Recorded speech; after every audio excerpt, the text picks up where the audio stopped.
Hello दोस्तों, आज हम लोग इस वीडियो में बायोलॉजी के कुछ और इम्पोर्टेंट एमसीक्यूज प्रैक्टिस करने वाले हैं। दो वीडियोज मैं अपने चैनल पर अपलोड कर चुका हूँ क्वेश्चन प्रैक्टिस की, तो मैंने प्लेलिस्ट बना रखी है अलग से। आप लोग उन दोनों वीडियो को जाकर भी देख सकते हो। देखो, सबसे पहला अपना क्वेश्चन है, ringworm in human is cause by. ह्यूमन में जो रिंगवॉर्म है, दाद, इनको कोज करने वाला पैथोजन कौन सा है, ये पूछा गया हमसे इस क्वेश्चन में। और 2010 का ये क्वेश्चन है, नीट के ही प्रीवियस ईयर क्वेश्चन से ही जो हम लोग इस वीडियो में कर रहे हैं। Ringworm in human is cause by bacteria, fungi, viruses या फिर नेमाटोड्स। तो रिंगवॉर्म कोज करने वाला पैथोजन है फंजाई, तो अपना आंसर हो जाएगा यहाँ पे बी। नेक्स्ट क्वेश्चन में हमसे पूछा गया है, Widal test is use for diagnosis of.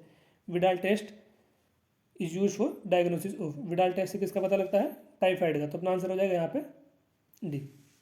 Next question है, Widal test is carry out to the test. तो विडाल टेस्ट से पता लगता है टाइफाइड फीवर का। टाइफाइड को डायग्नोस करने के लिए कौन सा टेस्ट होता है, विडाल टेस्ट, तो अपना आंसर हो जाएगा यहाँ पे डी। ये क्वेश्चन हमसे 2010 में पूछा गया है और ये क्वेश्चन फिर आ गया 2012 में। दोनों में हमसे ये पूछ रहा है कि विडाल टेस्ट से किसका पता लगता है, किसको डायग्नोस करने के लिए विडाल टेस्ट करा जाता है, तो अपना आंसर हो जाएगा दोनों में टाइफाइड।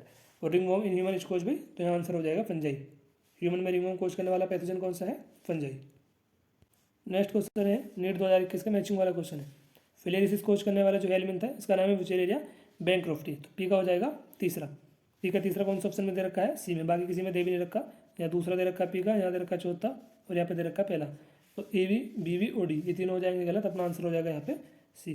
फिलेरिसिस कोज करने वाला जो हेलमिंथ है, इसका नाम है विचेरेरिया बैंक्रॉफ्टी। अमीबियोसिस कोज करने वाला प्रोटोजोआ है एंटमीबा हिस्टोलिटिका। और निमोनिया कोज करने वाला बैक्टीरिया है हीमोफिलस इन्फ्लुएंजी। रिंगवॉर्म कोज करने वाले जो फंजाई है, ये बिलोंग करता है जनरल ट्राइकोफाइटोन को। तो इसका हो जाएगा दूसरा। अपना आंसर हो रहा है यहाँ पे सी। नेक्स्ट क्वेश्चन है, टाइफाइड कोज करने वाले बैक्टीरिया का नाम है साल्मोनेला टाइफी। तो पी का हो जाएगा, ए का हो जाएगा तीसरा। ए का तीसरा कौन सा ऑप्शन में है, यहाँ पे पहला दे रखा ऑप्शन है में गलत हो जाएगा। यहाँ पे दूसरा दे रखा है, ये भी गलत हो जाएगा। चौथा दे रखा है, ये भी गलत हो जाएगा। आंसर हो जाएगा यहाँ पे बी। टाइफाइड कोज करने वाला बैक्टीरिया साल्मोनेला टाइफी।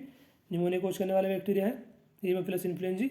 और फिलेरिसिस कोज करने वाला जो हेलमिंथ है, ये विचेरेरिया बैंक्रॉफ्टी। और मलेरिया प्लाज्मोडियम हो जाएगा। तो डी का हो जाएगा यहाँ पे दूसरा। डी का दूसरा भी वैसे किसी और ऑप्शन में है नहीं, तो यहाँ पे अपना आंसर हो जाएगा बी। नेक्स्ट क्वेश्चन है, हमसे पूछा गया है, identified the correct pair of representing the positive agent of typhoid fever and the confirmatory test for typhoid. Typhoid के लिए कन्फर्मेटरी टेस्ट हमको बताना है और टाइफाइड का पॉजिटिव एजेंट का नाम हमको बताना है। ऑप्शन ए में दे रखा है Salmonella typhi, Widal test. B में दे रखा है Plasmodium vivax, UTI test. Streptococcus pneumonia, Widal test. Salmonella typhi या फिर एंथ्रोन टेस्ट। तो अभी हमने देखा है कन्फर्मेटरी टेस्ट तो है विडाल टेस्ट, और टाइफाइड कोज करने वाला बैक्टीरिया है साल्मोनेला टाइफी। तो अपना आंसर हो जाएगा यहाँ पे पहला। यहाँ पे दे रखा है साल्मोनेला टाइफी और एंथ्रोन टेस्ट, ये गलत हो जाएगा। यहाँ पे पॉजिटिव एजेंट गलत बता रखा है, लेकिन टेस्ट सही था। और यहाँ पे तो दोनों ही गलत दे रखा है, तो बी भी गलत हो जाएगा, सी भी गलत हो जाएगा, डी भी गलत हो जाएगा। यहाँ पे अपना आंसर हो जाएगा पहला। टाइफाइड कोज करने वाला पॉजिटिव एजेंट है बैक्टीरिया साल्मोनेला टाइफी, और इसके लिए कन्फर्मेटरी टेस्ट कौन सा होता है, विडाल टेस्ट। तो अपना आंसर हो जाएगा यहाँ पे पहला। विडाल टेस्ट अभी हमने दो क्वेश्चन ऊपर भी करे थे। टाइफाइड फीवर के लिए कन्फर्मेटरी टेस्ट है विडाल टेस्ट, तो ये आप लोग ध्यान रखोगे, काफ़ी बार क्वेश्चन पूछा गया है टाइफाइड के ऊपर। पॉजिटिव एजेंट साल्मोनेला टाइफी और कन्फर्मेटरी टेस्ट है विडाल टेस्ट। आंसर हो जाएगा यहाँ पे पहला। नेक्स्ट क्वेश्चन करते हैं हम लोग। नेक्स्ट क्वेश्चन हमसे पूछा गया है, नेम द पल्मोनरी डिजीज। उस पल्मोनरी डिजीज का नाम हमको बताना है जिसमें एल्विलर सरफेस एरिया रिड्यूस हो जाता है और एल्विलाई की वॉल भी डैमेज हो जाती है। निमोनिया, अस्थमा, एम्फाइसीमा या फिर प्लोरिसी। तो अपना आंसर हो जाएगा यहाँ पे एम्फाइसीमा। नेक्स्ट क्वेश्चन है, name the chronic respiratory disorder cause mainly by cigarette smoking. उस क्रोनिक रेस्पिरेटरी डिसऑर्डर को हमको बताना है जो मेनली सिगरेट स्मोकिंग के द्वारा होता है। ऑप्शन ए में दे रखा है रेस्पिरेटरी एसिडोसिस, यहाँ पे दे रखा है रेस्पिरेटरी एल्केलोसिस, अस्थमा या फिर एम्फाइसीमा। तो दोनों में अपना आंसर है एम्फाइसीमा। एम्फाइसीमा ये क्रोनिक रेस्पिरेटरी डिसऑर्डर है, इसमें एल्विलाई की वॉल डैमेज हो जाती है, और ये इसका मेजर कोज क्या है, सिगरेट स्मोकिंग। तो ये क्वेश्चन हमसे पूछे गए थे दोनों। पहले क्वेश्चन में दे रखा था कि उस पल्मोनरी डिजीज का नाम बताओ जिसमें एल्विलर वॉल डैमेज हो जाती है, तो अपना आंसर है एम्फाइसीमा। दूसरे में हमसे पूछा था कि उस क्रोनिक रेस्पिरेटरी डिसऑर्डर को पहचानो जो मेनली सिगरेट स्मोकिंग के द्वारा होता है, तो अपना आंसर क्या है दोनों में, एम्फाइसीमा। ये था पहला क्वेश्चन। देखो अपना, name the pulmonary disease in which alveolar surface area involving gases exchange is drastically reduce. Alveolar surface area reduce हो जाता है और जो एल्विलर वॉल है वो डैमेज हो जाती है, तो यहाँ पर आंसर है एम्फाइसीमा। और क्रोनिक रेस्पिरेटरी डिसऑर्डर हमसे पूछा है जो मेनली सिगरेट स्मोकिंग के द्वारा होता है, तो यहाँ भी अपना आंसर है एम्फाइसीमा। नेक्स्ट क्वेश्चन है, chronic autoimmune disorder affecting neuromuscular junction leading to fatigue, weakening and paralysis of skeletal muscle is called. हमको क्रोनिक ऑटोइम्यून डिसऑर्डर को पहचानना है जिसमें न्यूरोमस्कुलर जंक्शन अफेक्ट होता हो और जिसमें स्केलेटल मसल पैरालाइज हो जाती है। तो अपना आंसर क्या होगा यहाँ पे? ऑप्शन में हमको दे रखा है गाउट, आर्थराइटिस, मस्कुलर डिस्ट्रोफी या फिर माइस्थेनिया ग्रेविस। तो एक ऑटोइम्यून डिसऑर्डर है, एनसीईआरटी में हमको लिख के दे रखा है। हम लोग डिसऑर्डर पढ़ते हैं तो वहाँ पर हमको दे रखा है चैप्टर लोकोमोशन एंड मूवमेंट में क्रोनिक ऑटोइम्यून डिसऑर्डर जिसमें न्यूरोमस्कुलर जंक्शन अफेक्ट होता है और स्केलेटल मसल पैरालाइज कर जाती है, तो हमको लिख के दे रखा है माइस्थेनिया ग्रेविस। तो अपना आंसर हो जाएगा यहाँ पे डी। नीट 2021 में हमसे पूछा गया है। अगला क्वेश्चन है which of the following muscular disorder is inherited, मतलब क्या बात हो रही है? जेनेटिक डिसऑर्डर की। तो यहाँ पे कौन सा हो जाएगा? Botulism, tetany, myasthenia gravis. ये तो ऑटोइम्यून डिसऑर्डर है, टिटेनी वैसे नहीं होगा, बोटुलिज्म का एनसीईआरटी में ऐसे जिक्र कर भी नहीं रखा। अपना आंसर हो जाएगा यहाँ पे मस्कुलर डिस्ट्रोफी। नेक्स्ट क्वेश्चन है ऑस्टियोपोरोसिस एक एज रिलेटेड डिसऑर्डर है स्केलेटल सिस्टम का।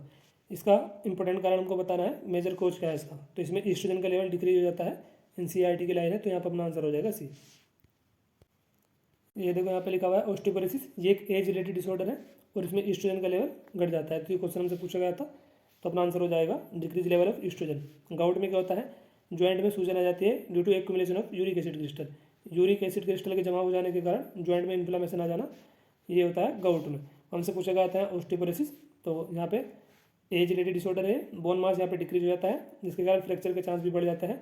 मेजर कोज क्या है इसका? ईस्ट्रोजन का लेवल घट जाना, डिक्रीज लेवल ऑफ ईस्ट्रोजन।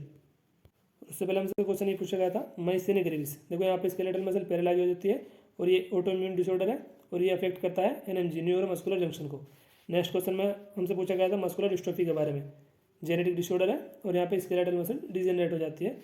तो ये डिसऑर्डर से क्वेश्चन पूछ लिया जाता है, तो आप लोग इनको ध्यान से रखना, मतलब इनको याद कर लेना अच्छे से जितने भी डिसऑर्डर दे रखे हैं। भाई देखो डिसऑर्डर से क्वेश्चन पूछ लिया जाता है, कहने का मतलब ये है कि आप लोग इनको अच्छे से याद कर लेना जितने भी डिसऑर्डर हमको दे रखे हैं। अगला क्वेश्चन करता है हम लोग।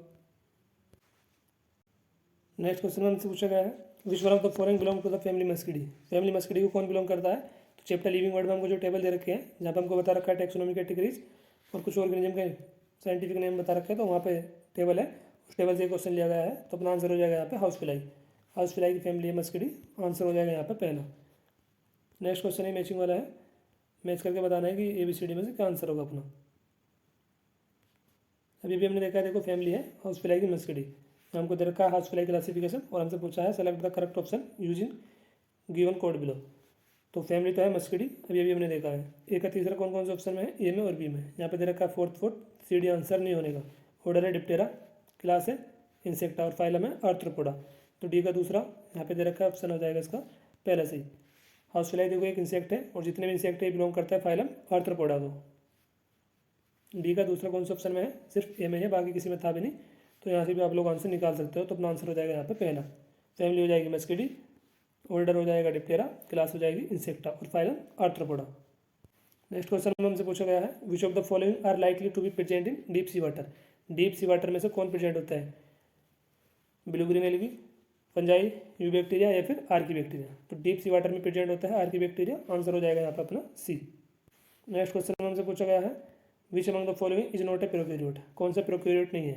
यहाँ पे देख रखा है, देखो ऑप्शन है हमको सैक्रोमाइसिस सर्वेसी ईस्ट, और ये फंगस है। बाकी माइकोबैक्टीरियम, ऑसिलेटोरियम, नोस्टोक सारे के सारे प्रोक्यूरियोट है।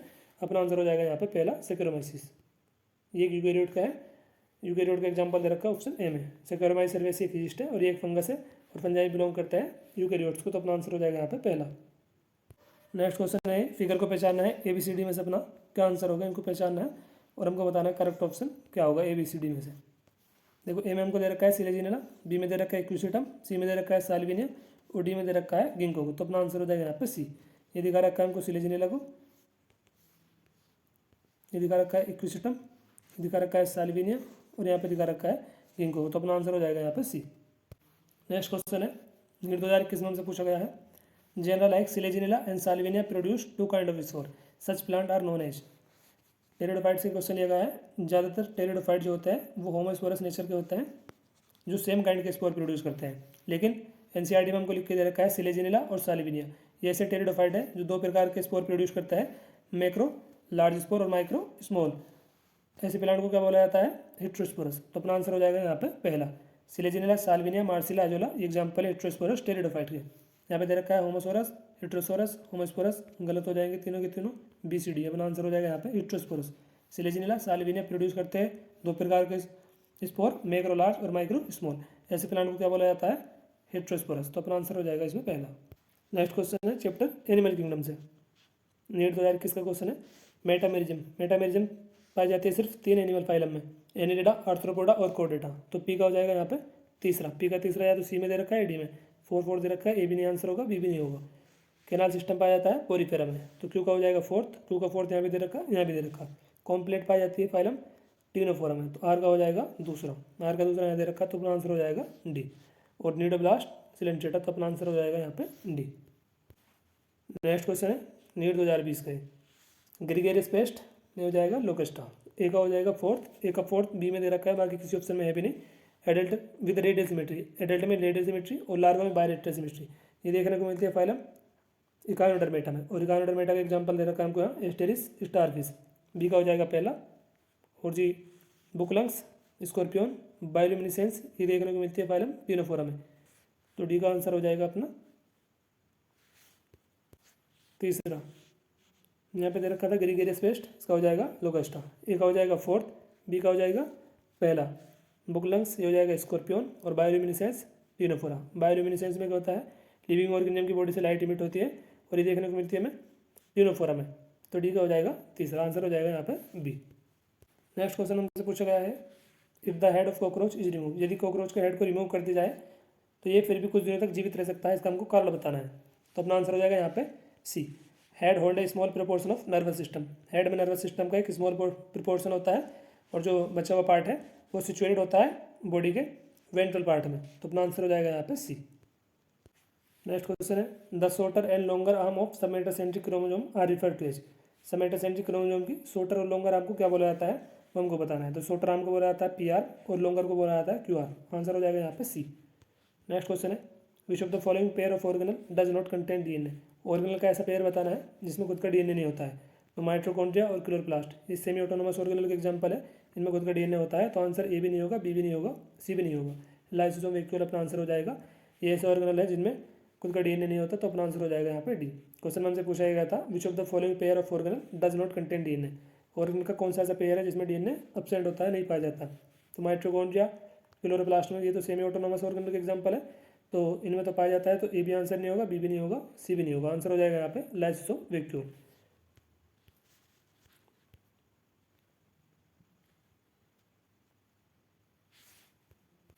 नेक्स्ट क्वेश्चन है गोल्जी ऑपरेटस। तो ये हो जाएगा formation of glycoprotein and glycolipid. Glycoprotein और ग्लाइकोलिपिड की फॉर्मेशन करना, ये काम है गोल्जी ऑपरेटस का। तीसरा कौन सा ऑप्शन में दे रखा है? या तो दे रखा है ए में, या दे रखा है सी में। तो बी भी अपना आंसर नहीं होगा, डी भी नहीं होने का। लाइसोसोम डाइजेशन करता है मैक्रोमोलिक्यूल का, तो अपना आंसर हो जाएगा यहाँ पे बी का हो जाएगा फोर्थ। बी का फोर्थ यहाँ पे दे रखा है, बाकी किसी ऑप्शन में है भी नहीं, तो आंसर हो जाएगा यहाँ पे पहला। वैक्यूल ट्रैप करता है वेस्ट प्रोडक्ट को। राइबोसोम का काम है प्रोटीन की सिंथेसिस करना, और बाकी ऑप्शन सिर्फ बी से भी आ रहा है। लाइसोसोम का काम है मैक्रोमोलिक्यूल को डाइजेस्ट करना। बी का फोर्थ कौन सा ऑप्शन में दे रखा था? ए में, बाकी किसी में है भी नहीं। आंसर एक से ही आ रहा है। नेक्स्ट क्वेश्चन है, कॉनकेनेवलिन ए इज। कॉनकेनेवलिन ए एग्जाम्पल एक पिगमेंट का, एल्कलॉइड का, लेक्टिन का, या फिर एसेंशियल ऑयल का। आंसर हो जाएगा ए लेक्टिन। नीट 2019 में हमसे पूछा गया है, और ये बाई मॉलिक्यूल के टेबल से क्वेश्चन लिया गया था। देखो ये टेबल दे रखे जहाँ पे हमको बता रखा है सेकेंडरी मेटाबोलाइट के बारे में। पिगमेंट के एग्जांपल है जैसे कैरोटिनॉइड, एंथोसाइनिन, ये वाटर सोल्यूबल पिगमेंट है एंथोसाइनिन। एल्कलॉइड के एग्जांपल से morphine, coding, terpenoid, monoterpene, diterpene, essential oil, lemon grass oil. Toxin के एग्जांपल है एब्रेनिसिन, ये क्वेश्चन भी पूछा गया है। और जो हमने अभी भी क्वेश्चन करा वो ये था लेक्टिन, एक एग्जांपल से कॉनकेनेवलिन है, एक लेक्टिन है। तो ये क्वेश्चन हमसे पूछा गया था। ड्रग्स के एग्जांपल है विनबिलास्टिन, कुर्कुमिन एंड पॉलीमेरिक सब्सटेंसेस, इसमें आ जाएगा रबड़ गम्स एंड सेलुलोज। तो हमसे जो क्वेश्चन पूछा गया था, ये पूछा गया था कॉनकेनेवलिन ए इज, तो आंसर हो जाएगा ए लेक्टिन। ये था कॉनकेनेवलिन ए इज, तो आंसर हो जाएगा यहाँ पे डी लेक्टिन। नेक्स्ट क्वेश्चन है 2021 नीट का, which of the following are not secondary metabolite in plant. कौन सा सेकेंडरी मेटाबोलाइट का एग्जांपल नहीं है, ये बताना हमें। रबड़ गम्स, मॉर्फिन, कोडिन, ड्रग्स, विनबिलास्टिन, कुर्क्यूमिन, ये सारे के सारे एग्जांपल्स हैं सेकेंडरी मेटाबोलाइट के। मैंने आप लोगों को अभी टेबल बताइए, बचा ऑप्शन यहाँ पे सी, अमाइनो एसिड और ग्लूकोज, ये एग्जांपल्स हैं प्राइमरी मेटाबोलाइट के, जो प्रेजेंट होते हैं एनिमल टिश्यू में और इंपॉर्टेंट रोल प्ले करते हैं फिजियोलॉजिकल प्रोसेस में। तो अपना आंसर हो जाएगा यहाँ पे अमीनो एसिड एंड ग्लूकोज। ये सेकेंडरी मेटाबोलाइट नहीं है, प्राइमरी मेटाबोलाइट का एग्जांपल है। हमसे पूछा भी गया था कि are not secondary metabolite in plant. Answer हो जाएगा यहाँ पे सी। इनकरेक्ट पेयर को पहचानना है नेक्स्ट क्वेश्चन में हमको। मॉर्फिन यहाँ पे दे रखा है मॉर्फिन कोडिन एल्कलॉइड्स होता है, तो ये तो बी में सही दे रखा है। टॉक्सिन में आ जाएगा एब्रेनिसिन, ये भी सही दे रखा है। लेक्टिन कौन की है, ये भी सही दे रखा है। यहाँ पे हमको दे रखा है ड्रग्स में लिख के रिसिन, तो टॉक्सिन का एग्जाम्पल टॉक्सिन में आ जाएगा रिसिन और एब्रिन, और यहाँ पाएगा ड्रग्स में विनब्लास्टिन कुर्क्यूमिन, लेकिन यहाँ लिख के दे दिया रिसिन, तो अपना आंसर हो जाएगा यहाँ पे पहला। हमसे पूछा इनकरेक्ट, ड्रग्स में आ जाएगा, ड्रग्स के एग्जाम्पल से विनब्लास्टिन कुर्क्यूमिन, टॉक्सिन का एग्जाम्पल है एब्रिन रिसिन, रिसिन एक टॉक्सिन है ना कि ड्रग्स, तो आंसर हो जाएगा यहाँ पे पहला। इनकरेक्ट हमसे पूछा इनकरेक्ट, यही मैच करके दे रखा है। एल्कलॉइड में आ जाएगा मॉर्फिन कोडिन, बिल्कुल सही मैच दे रखा है। टॉक्सिन एब्रिन रिसिन और कौन के लिए लेक्टिन, ये भी सही दे रखा है, तो बी भी सही है, सी भी सही है, डी भी सही है। इनकरेक्ट है पहला, ड्रग्स में आएगा रिसिन की जगह विनब्लास्टिन कुर्क्यूमिन लिखा हुआ था, तो फिर सही होता है। हमसे पूछा इनकरेक्ट, इनकरेक्ट ये दे रखा है पहला, तो आपका आंसर हो जाएगा पहला। नेक्स्ट क्वेश्चन है ग्लाइकोलिसिस से, नीट 2019 में हमसे पूछा गया है conversion of glucose to glucose 6 phosphate, glucose का ग्लूकोज 6 फास्फेट में कन्वर्जन होना, ये ग्लाइकोलिसिस की फर्स्ट इरिवर्सिबल रिएक्शन है, और इसको कैटालाइज करने वाला एंजाइम का हमको नाम बताना है। ऑप्शन में हमको दे रखा है फॉस्फोफ्रक्टोकाइनेज, एल्डोलेज, हेक्सोकाइनेज या फिर इनोलेज। आंसर हो जाएगा यहाँ पे हेक्सोकाइनेज सी। ये लिखा हुआ देखो इसके सॉल्यूशन में, glucose is phosphorylated to glucose 6 phosphate, glucose का ग्लूकोज 6 फॉस्फेट में बदलना, phosphate glucose is phosphorylated to glucose 6 phosphate by ATP in presence of enzyme hexokinase. Glucose का ग्लूकोज 6 फॉस्फेट में बदलना, ये ग्लाइकोलिसिस की फर्स्ट रिवर्सिबल रिएक्शन है, इसको कैटालाइज करने वाला एंजाइम कौन सा है, हेक्सोकाइनेज। आंसर हो जाएगा यहाँ पे सी। तो इस वीडियो में हम लोगों ने बायोलॉजी कुछ इंपॉर्टेंट एमसीक्यूज प्रैक्टिस करे हैं, कल हम लोग कुछ और क्वेश्चंस प्रैक्टिस कर लेंगे। इस वीडियो को यहीं पे एंड करते हैं, मिलता है अगली वीडियो में। थैंक यू दोस्तों।